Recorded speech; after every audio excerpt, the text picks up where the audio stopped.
अस्सलाम वालेकुम। स्टार्ट करें हमें नेक्स्ट लेक्चर में जियो स्टेशनरी सैटेलाइट। ठीक है, जियो स्टेशनरी सैटेलाइट में देखते हैं हमसे क्या कह रहे हैं। जियो का मतलब देखो हमें पता है और स्टेशनरी का मतलब भी हमें पता है। ठीक है, जियो का मतलब जो जियोग्राफिकल लोकेशन, जो अर्थ के पॉइंट ऑफ व्यू से अगर हम देख रहे हैं, लोकेशन के पॉइंट ऑफ व्यू से अगर हम देख रहे हैं, स्टेशनरी इस रेस्ट में होना। ठीक है, आगे देखते हैं।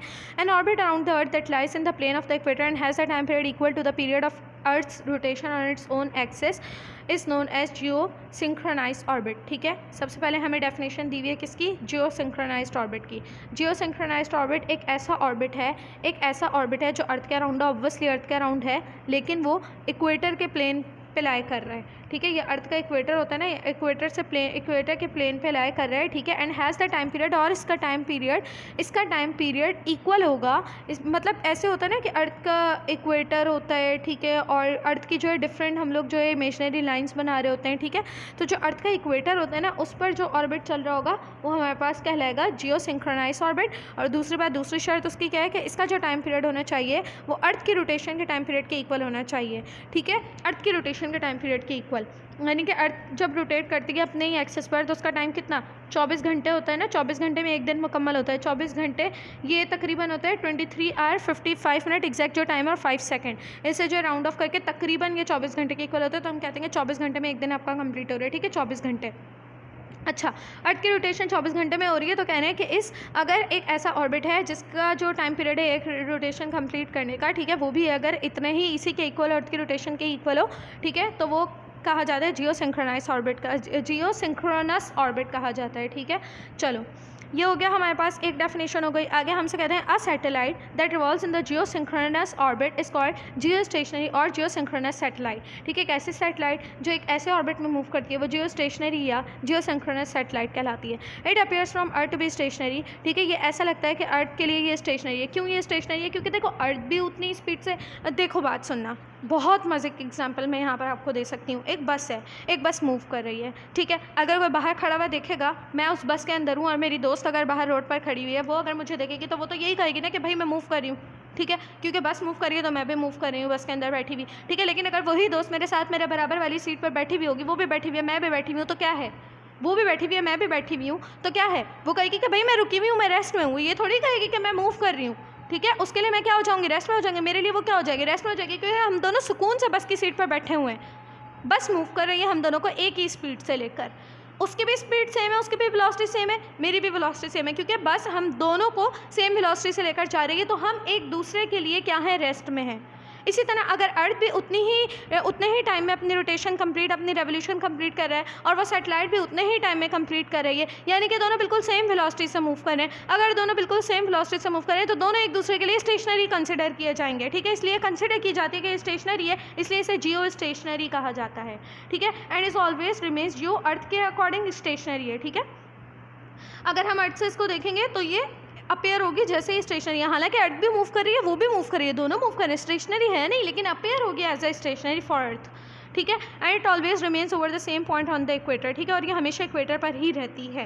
ठीक है, आगे मूव करते हैं। Due to this advantage geo stationary satellites are more useful for communication system. ठीक है, इसलिए ज़्यादा इस्तेमाल होता है कम्युनिकेशन सिस्टम के लिए, राब्ते के लिए, टीवी, मोबाइल वगैरह वगैरह के लिए, वेदर फोरकास्टिंग के लिए, मौसम का पता लगाने के लिए, नेविगेशन वगैरह के लिए। ठीक है, कुछ भी आपको रिसर्च वगैरह करनी है, कोई भी आपको राब्ते वगैरह करने है, कुछ भी आप पॉइंट ऑफ व्यू से ले लो तो जो है ये ज़्यादा आसान रहता है। A geostationary satellite revolves around the earth at a suitable height and velocity. ठीक है, इसकी अपनी एक हाइट होती है और एक वेलोसिटी होती है। Its velocity is same in magnitude and direction as the earth does about its own axis. Earth अपने एक्सिस के अराउंड जितना मैग्नीट्यूड से मतलब उसकी जितनी वेलोसिटी होती है ना, इसकी भी वेलोसिटी उतनी होती है। अब वेलोसिटी हमें पता है वेक्टर है, उसके अंदर एक मैग्नीट्यूड होगा और एक डायरेक्शन होगी। ठीक है, तो इसकी डायरेक्शन भी बिल्कुल ऐसी होती है, इसका मैग्नीट्यूड भी बिल्कुल वैसा ही होता है, यानी कि ओवरऑल इसकी वेलोसिटी बिल्कुल सेम होती है अर्थ की वेलोसिटी से।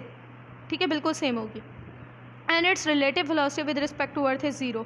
और अगर हम इसकी velocity with respect to Earth देखेंगे, यानी कि अर्थ यहाँ पर है और ये यहाँ पर है, अगर मैं देखूँगी विद रिस्पेक्ट टू अर्थ, भाई जितनी वेलोसिटी से अर्थ मूव कर रही है ये भी उतनी वेलोसिटी से मूव कर रही है। ठीक है, लेकिन अगर वही वाली बात आ गई, अगर मैं विद रिस्पेक्ट टू अर्थ से देखूँगी तो ये रेस्ट में कंसिडर किए जाएगी ना, तो विद रिस्पेक्ट टू अर्थ ये ऐसा लिया जाएगा कि ये भी मूव करे, ये भी मूव करे, दोनों सेम सेम मूव करें, तो ये रेस्ट में यानी कि स्टेशनरी ली जाएगी। इसकी जो रिलेटिव वेलोसिटी होगी विद रिस्पेक्ट टू अर्थ जो होगी सिर्फ वो जीरो होगी। क्यों? क्योंकि रेस्ट में अज्यूम की जा रही है, रेस्ट में कंसिडर की जा रही है, दिख ऐसे रही है जैसे रेस्ट में। ठीक है, जिस तरह मैंने दोस्तों वाली एग्जांपल दी, बस वाली। ठीक है। आगे देखो, आगे हमसे कहते हैं consider a geostationary satellite of mass m।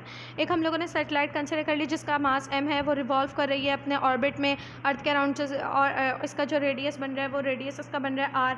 ठीक है, जैसे अगर ये अर्थ है, ये ऑर्बिट है, तो इसका रेडियस कितना बन रहा है, रेडियस इसका बन रहा है r from the centre of earth. The gravitational force of attraction between earth and satellite provides the necessary centripetal force. Gravitational force of attraction अगर हम देख लें अर्थ और सैटेलाइट के दरमियान, तो उससे हमें सेंट्रिपिटल फोर्स पता लग जाएगी। ठीक है, ग्रेविटेशनल फोर्स ऑफ अट्रैक्शन मैंने बताया कि ग्रेविटेशनल फोर्स ऑफ अट्रैक्शन क्या होती है।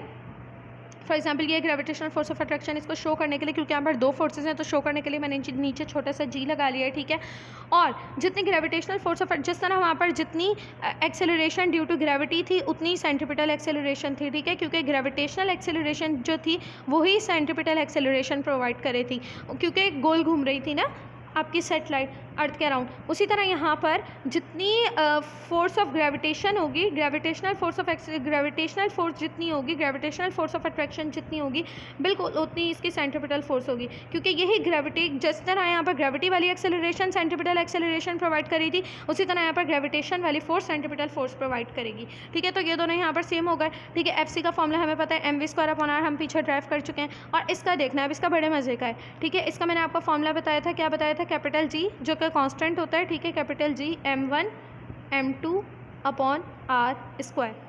ठीक है, अब देखना इसको क्या किया हुआ है, G एज इट इज़ है, r² एज इट इज़ है। m1 m2 को स्मॉल m कैपिटल M लिया हुआ है। भाई मास जो अर्थ का है वो बहुत बड़ा है और जो सेटेलाइट का अर्थ के मुकाबले में बहुत छोटा है, इसलिए 1 2 की जगह इसको स्मॉल और इसको कैपिटल शो कर दिया है। बस ये रीज़न है और कोई रीज़न नहीं है। ठीक है, आगे देखते हैं। इस m से ये m कैंसिल हो जाएगा, क्योंकि मैं पहले भी सिखा चुकी हूँ, अगर ये हमें इधर मल्टीप्लाई हो रहा है उधर जाकर क्या हो जाएगा, डिवाइड हो जाएगा, तो आमने सामने वालों को हम कैंसिल कर सकते हैं। ठीक है, अब जो मेरे पास फॉर्मूला बच गया वो बच गया क्या, हाँ, इसी तरह देखो एक और चीज़ हो गई, जिस तरह m से m कैंसिल हो गया आमने सामने, उसी तरह ये दोनों भी आमने सामने थे, r से स्क्वायर कैंसिल हो गया। ठीक है, अगर इसको मैं इस तरह लिखूँ, देखना समझना, अगर मैं इस तरह कर दूँ, ये वाला mv² यहाँ पर एज इट इज़ है, नहीं m भी नहीं, इधर हम सिर्फ v² को छोड़ने हैं। ठीक है, v² को छोड़ें, ये वाला m इधर न्यूमिनेटर में उधर डिनोमिनेटर में चला जाएगा। ठीक है, उधर कैपिटल G है, m है, कैपिटल M है, नीचे r² है, ये वाला m अगर नीचे जाएगा इधर चला जाएगा, और ये वाला r इधर नीचे उधर न्यूमिनेटर में चला जाएगा, ये इस तरह हो जाएगा। एक r एक स्क्वायर को कैंसिल कर देगा, क्योंकि यहाँ पे 2 r थे और एक बच जाएगा। ठीक है, एक m इस m को कैंसिल कर देगा, आपके पास बचेगा कैपिटल G कैपिटल M, और डिनोमिनेटर में आपके पास क्या बचा, एक r बच गया। ठीक है, तो ये आपके पास फॉर्मूला आ गया। और ये किसके इक्वल आया, आया v² के। अगेन मुझे स्क्वायर नहीं v चाहिए, तो आ जाएगा अंडर रूट से स्क्वायर कैंसिल, और आपके पास v बच जाएगा under root capital G m/r। ठीक है, आसान हो गया। आगे मूव करते हैं। आगे हमसे कह रहे हैं radius of Jio stationery satellite. अब अगर हमें इसका रेडियस निकालना है तो क्या होगा, the radius of Jio stationery orbit can be calculated by, satellite का या ऑर्बिट का एक ही बात है, क्योंकि उसी ऑर्बिट में वो सैटेलाइट मूव करेगी। ठीक है, इसको हम कैसे निकाल सकते हैं, रिलेशन ऑफ स्पीड, यानी कि इसको हम इस्तेमाल करते हुए निकाल सकते हैं। किस तरह निकाल सकते हैं, आगे देखना। हमसे कह रहे हैं कि जो हमारे पास फॉर्मूला आया था, पहले हम उसको लिख लेते हैं जो लास्ट पेज से आया था, v is equals to under root capital G m capital m/r। ठीक है, ये फॉर्मूला आया था। ठीक है, और ये किसके इक्वल आया था, v के इक्वल आया था। ठीक है, हमसे कहने के भाई हम लोग स्पीड का फॉर्मूला इस्तेमाल करते हुए इसे निकाल सकते हैं, यानी कि हम v से इसको निकाल सकते हैं वेलोसिटी से। ठीक है, एक कंप्लीट रेवोल्यूशन के लिए एक सैटेलाइट एक ऑर्बिट में कंप्लीट रेवोल्यूशन कंप्लीट करे। ठीक है, एक कंप्लीट रेवोल्यूशन के लिए क्या हो जाएगा, हमारे पास ये जो रेडियस है इसी का है ना, सर्कुलर पाथ का ही है। ठीक है, रेडियस अगर हम लोगों ने निकालने तो एक कंप्लीट रेवोल्यूशन किसके इक्वल होती है, हम लोग पिछले लेक्चर में से निकाल चुके हैं, 2πr/t के इक्वल होती है। ठीक है, तो मैंने यहाँ पर लास्ट लेक्चर से आप लोग जाकर देख सकते हैं, या लास्ट पेज पे आप लोग देख सकते हैं, 2π/t इज इक्वल्स टू, बाकी v की जगह पर मैंने पुट कर दिया 2πr/t और इज इक्वल्स टू ये अपनी जगह पर एज इट इज़ है। ठीक है, अब मेरे पास फॉर्मूला कुछ इस तरह से आ गया। ठीक है, अब मैंने क्या करना है, अब कुछ भी नहीं करना है मुझे। अगर अंडर रूट को रिमूव करना है, मैं क्या करूँगी, मैथ मुझे कहते हैं कोई काम करो, दोनों तरफ करो, स्क्वायरिंग बोथ साइड कर, इस स्क्वायर से ये वाला रूट कैंसिल हो जाएगा। ठीक है, और यहाँ पर ये वाला जो स्क्वायर है वो इन सब के ऊपर आ जाएगा। ठीक है, अब अगर ये स्क्वायर 2 का अगर हम स्क्वायर देखेंगे 4 हो जाएगा, पाई का स्क्वायर पाई स्क्वायर, आर का स्क्वायर आर स्क्वायर, नीचे टी का स्क्वायर टी स्क्वायर। ठीक है, इन सब का स्क्वायर करने से मेरे पास ये चीज़ आ जाएगी, और ये तो मेरे पास रूट कैंसिल हो जाएगा स्क्वायर से, तो मेरे पास ये बच जाएगा। ठीक है, अब देखना अगेन क्या हो जाएगा, अगेन हम लोग चीज़ों को आगे पीछे कर देंगे। हमें क्या निकालना है, मेन फोकस है हमें हमारा रेडियस निकालना है। ठीक है, रेडियस निकालने के लिए क्या करूँगी, रेडियस को एक तरफ कर दूँगी, बाकी सारी चीज़ें दूसरी तरफ आ आ जाएंगे, ठीक है। सबसे पहले तो ये वाला रेडियस इस वाले रेडियस के पास ले जाओ, ठीक है। अब मेरे पास ये नेक्स्ट क्या हो जाएगा, ये r अगर उस r स्क्वायर के पास चला जाएगा तो r स्क्वायर और r ऊपर आ गया, ठीक है। और ये दोनों मिलकर क्या बन गए, ये दोनों मिलकर बन गए r क्यूब। बाकी सब कुछ मुझे यहाँ से इधर लेकर आना है, ठीक है। टी स्क्वायर डिनोमिनेटर में उस तरफ, पहले उस तरफ जो कुछ है वो लिख लेते हैं, ठीक है। उस तरफ क्या है हमारे पास, capital G capital M upon R है, ठीक है। इधर से क्या आ जाएगा, टी स्क्वायर डिनोमिनेटर में, इधर न्यूमिनेटर में आ जाएगा 4 पाई स्क्वायर, न्यूमिनेटर में, डिनोमिनेटर में आ जाएगा 4 पाई है 4 पाई स्क्वायर, ठीक है। तो इस तरह से जो मेरे पास R क्यूब का फॉर्मूला है वो कुछ इस तरह से मुझे मिल गया, ठीक है। अब क्या करूँगी, अब देखना बहुत सिंपल है। हम क्या करते हैं, हम कहते हैं कि भाई मैथ्स स्ट्रांग होनी चाहिए, ऐसे ही नहीं कहते हैं, ठीक है। बच्चे जो कुछ मैथ्स से भाग जाते हैं ना, कुछ बच्चे तो बायो लेते ही मैथ्स की वजह से, मुझे तो ये समझ नहीं आती। खैर चलो, नहीं है स्ट्रांग कोई बात नहीं, वक्त कभी भी, पढ़ाई का वक्त कभी भी ख़त्म नहीं हो सकता है। हम जब चाहें जो चाहें सीख सकते हैं, ठीक है। सीखने की कोशिश होनी चाहिए, ठीक है। चलें आगे देखते हैं। हम लोगों ने कहा अभी अभी हम लोगों ने यहाँ भी किया कि रूट से स्क्वायर, स्क्वायर से रूट कैंसिल हो जाता है। क्यों, व्हाट इज़ द रीज़न?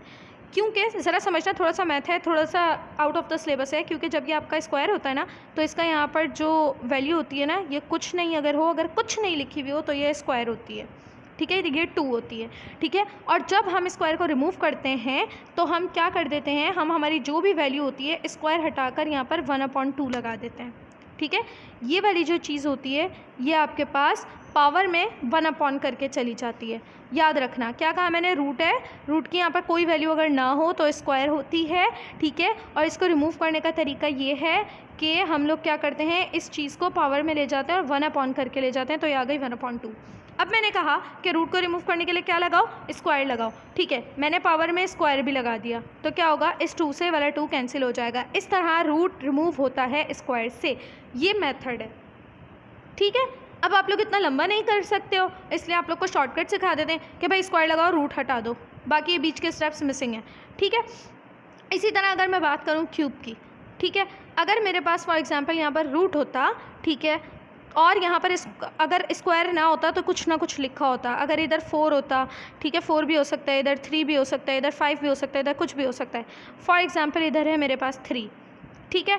तो मैं क्या करूँगी बताना, तो मैं इसको रिमूव करने के लिए क्या लगाऊंगी, पावर लगाऊंगी क्यूब, ठीक है। अब ये स्क्वायर से रिमूव नहीं होगा रूट, अब इसका इंडेक्स क्योंकि 3 है तो 3 से ही रिमूव होगा, ठीक है। अब यहाँ पर क्या आ जाएगा, यहाँ पर ये वाला जो 3 है ये आ जाएगा 1/3 में, साथ में मैं क्या लगा दूँगी, साथ में मैं क्यूब कर दूँगी दोनों साइड का, तो ये क्यूब से क्यूब कैंसिल हो जाएगा, ठीक है। अब समझना, यहाँ पर है r क्यूब, r क्यूब को कैंसिल करने के लिए मुझे क्या करना पड़ेगा, मुझे ये लगाना पड़ेगा दोनों साइड पर, ठीक है। तो अब ये क्या हो जाएगा, ये वाली साइड पर मेरे पास ये चीज़ आ गई, ठीक है, और ये वाली साइड पर भी मेरे पास ये चीज़ आ गई, ठीक है। नेक्स्ट स्टेप में मैंने क्या किया, नेक्स्ट स्टेप में आप लोग डायरेक्ट भी कर सकते हो, पता है, लेकिन मुझे फिर वही एक है ना कि बस कॉन्सेप्चुअल बच्चों को समझ में आना चाहिए, इसलिए मैंने थोड़ा लंबा कर दिया। आप लोग अगर कॉन्सेप्ट समझो, आप लोगों का फ़ायदा होगा, यहाँ नहीं आगे भी काम आएगा। अगर कॉन्सेप्ट नहीं समझना चाहते हो, डायरेक्ट करना चाहते हो, डायरेक्ट भी कर सकते हो। अगर क्यूब है तो आप 1/3 पावर में ले सकते हो दोनों साइड पर, लेकिन बेसिकली वो 1/3 आ कहाँ से रहा है, वो आ यहीं से रहा है। कैसे, क्योंकि अगर ये आपका कैंसिल होगा तो ये आपके पास क्या बच जाएगा, ये √3 अगर आपके पास कैंसिल होगा तो आपके पास r क्यूब तो अंदर है, ठीक है। ऊपर क्या आ जाएगा आपके पास, ऊपर आ जाएगा ये जो क्यूब है ये आपके पास चला जाएगा पावर 1/3 में, ठीक है। इस तरह पावर में 3 से 3 कैंसिल हो जाएगा और आपके पास बच जाएगा सिर्फ r, ठीक है। अगर मैं इसकी दूसरी वाली साइड देखूँ, दूसरी वाली साइड पर भी मैंने ये क्यूब रूट लगाया है, ठीक है। अगर मैं दूसरी वाली साइड को सॉल्व करूँ तो ये भी क्या हो जाएगा, ये अगर क्यूब रूट रिमूव हो जाएगा। अब यहाँ पर तो मैं क्यूब नहीं ला सकती हूँ ना खुद से, क्योंकि क्यूब दूसरी वाली साइड पे तो पहले से था, ठीक है। तो ये भी रिमूव होकर क्या आ जाएगा, 1/3 आ जाएगा। तो इस तरह इन लोगों ने यहाँ पर डायरेक्ट लिया 1/3 और ये वाला क्यूब डायरेक्ट रिमूव कर दिया है, ठीक है। क्योंकि यहाँ पर मैंने क्यूब रूट लगाया है और यहाँ पर भी मैंने क्यूब रूट लगाया है, लेकिन ये वाला क्यूब रूट इस वाले क्यूब से कैंसिल हो गया।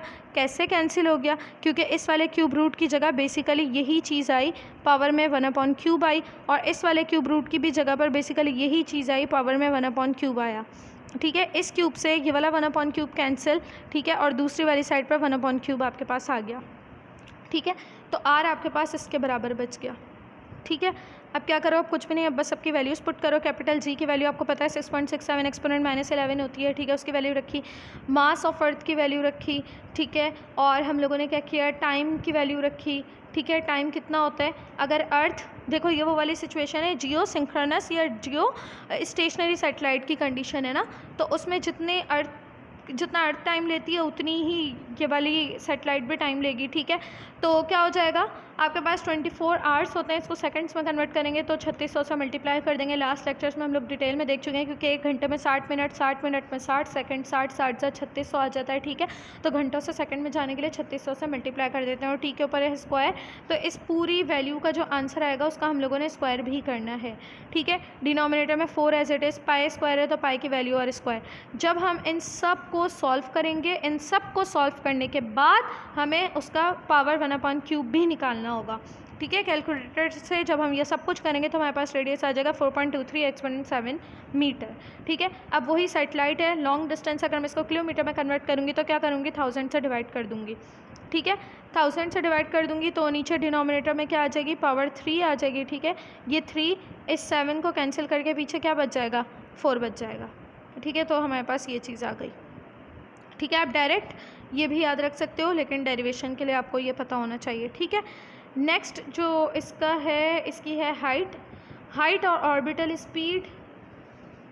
लेक्चर लंबा हो गया, हाइट और ऑर्बिटल स्पीड हम लोग नेक्स्ट लेक्चर में देखते हैं। एक सेकेंड, नहीं आगे बहुत ज़्यादा नहीं है, इसको जल्दी से देख लेते हैं। यहीं पर हाइट जो है जियो स्टेशनरी सेटेलाइट की हाइट हम लोग किस तरह से निकालेंगे, जो अर्थ की सरफेस से ऊपर होगी, ठीक है। जियो स्टेशनरी सेटेलाइट की हाइट किस तरह निकालेंगे कि हाइट कितनी होनी चाहिए, the height of satellite from surface of Earth is given as, height कितनी होनी चाहिए, h is equals to r minus capital R. अब हमें पता है कि कैपिटल आर जो है अर्थ का रेडियस है, ठीक है, और स्मॉल आर जो है वो सेटेलाइट का रेडियस हो जाएगा, ठीक है। भाई देखो क्या कहना है, हमारे पास जो हाइट है इसको अब फिर से थोड़ा सा समझना पड़ेगा। ये अर्थ है, ठीक है, अर्थ के सेंटर से ये अर्थ का रेडियस है कैपिटल आर, ठीक है। और यहाँ पर ये आपकी फॉर एग्जांपल अभी मैं गोल बना रही हूँ समझने के लिए, ठीक है। फॉर एग्जांपल ये सेटेलाइट है, सेटेलाइट का जो रेडियस हो जाएगा बिल्कुल जिस तरह हमने एम स्मॉल लिया था, ये स्मॉल एम हो जाएगा।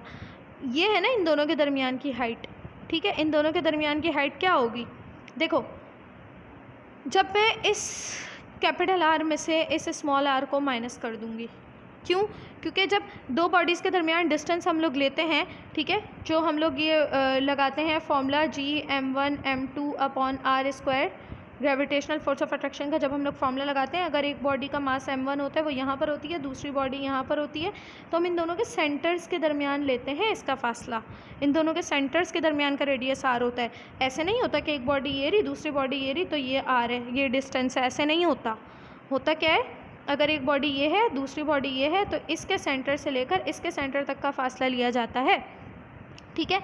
तो अब क्या है, अब ये है हमारे पास हाइट, मुझे हाइट चाहिए, ठीक है। और ये क्या है, यहाँ से लेकर यहाँ तक के है मेरे पास कैपिटल आर और ये है मेरे पास स्मॉल आर, ठीक है। तो कैपिटल आर में से स्मॉल आर को माइनस करूँगी तो मेरे पास पीछे क्या बच जाएगी, हाइट बच जाएगी। सिंपल सा कॉन्सेप्ट है, ठीक है।